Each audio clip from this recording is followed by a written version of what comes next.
আসসালামু আলাইকুম। Hello friends, welcome back to my channel. আশা করি আপনারা সবাই ভালো আছেন। আজ আমি আপনাদের দেখাবো কিভাবে খুব সহজে ঘরোয়া পদ্ধতিতে ঘি তৈরি করা যায়।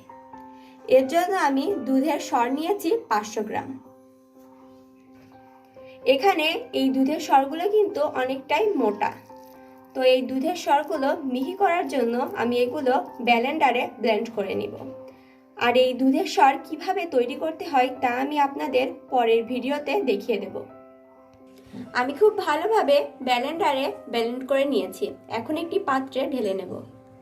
দেখুন ভিউয়ার্স, দুধের সরগুলো কত সুন্দরভাবে মিহি হয়ে গেছে।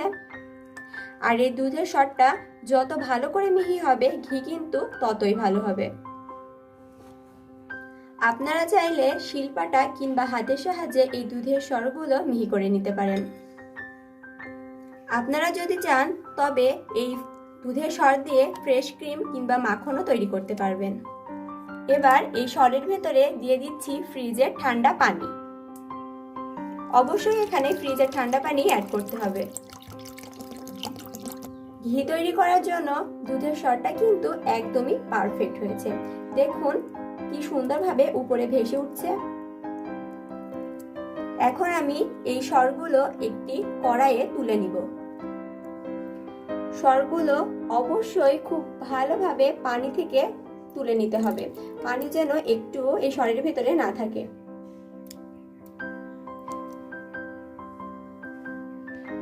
আমি অলরেডি চুলার আঁচটা মিডিয়ামে দিয়ে রেখেছি।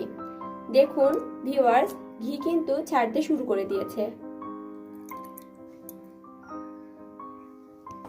তো এবার আমি এই সরগুলোকে খুব ভালোভাবে জ্বালিয়ে নেব। আর একটা কথা অবশ্যই মনে রাখবেন যে চুলার আঁচটা অবশ্যই মিডিয়ামে রাখতে হবে।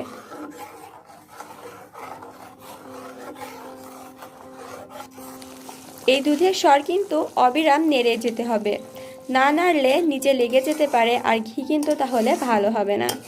আপনারা যদি খাঁটি গাওয়া ঘি পেতে চান কিংবা খেতে চান তাহলে অবশ্যই এইভাবে বাসায় তৈরি করে দেখবেন।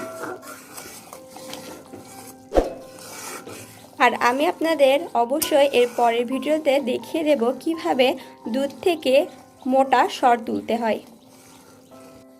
দেখুন ভিউয়ার্স, কত সুন্দর ঘি ছাড়তে শুরু করে দিয়েছে। আর অল্প কিছুক্ষণের মধ্যেই তৈরি হয়ে যাবে খাঁটি গাওয়া ঘি। আমার প্রায় ঘি তৈরি করে নেওয়া হয়ে গেছে। আর নিচে যে অতিরিক্ত ছানা বেঁচে আছে তা আমি বেশি পুড়িয়ে ফেলবো না, কারণ এই ছানা ভাত কিংবা মুড়ির সাথে খেতে কিন্তু দারুণ লাগে। আপনারা যদি চান তাহলে এই ব্রাউন থাকা অবস্থায় চুলার আঁচটা বন্ধ করে দিবেন। তৈরি হয়ে গেছে ঘরোয়া পদ্ধতিতে খাঁটি গাওয়া ঘি।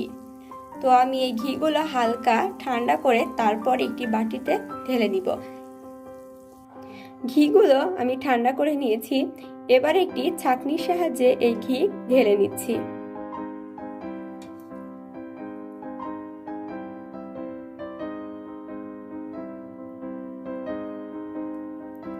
আমি সম্পূর্ণ ঘিটাই একটি ছাঁকনির সাহায্যে ছেঁকে নিয়েছি, যাতে যে অতিরিক্ত ছানা ছিল সেটা এই ঘিয়ের ভিতরে না পড়ে। আর এই ঘি অনেকদিন যাবত সংরক্ষণের জন্য আমি একটি কৌটায় ঢেলে রাখবো। দেখুন ভিউয়ার্স, আমি সম্পূর্ণ ঘিটাই একটি কৌটায় ঢেলে নিয়েছি। সম্পূর্ণ ঠান্ডা হওয়ার পর ঘির ঘনত্বটা দেখুন এইরকম হয়েছে। আমি একটি চামচের সাহায্যে আপনাদের তুলে দেখাচ্ছি। আমার এই ঘি তৈরির পদ্ধতিটা কেমন লাগলো তা অবশ্যই কমেন্টের মাধ্যমে জানিয়ে দিবেন।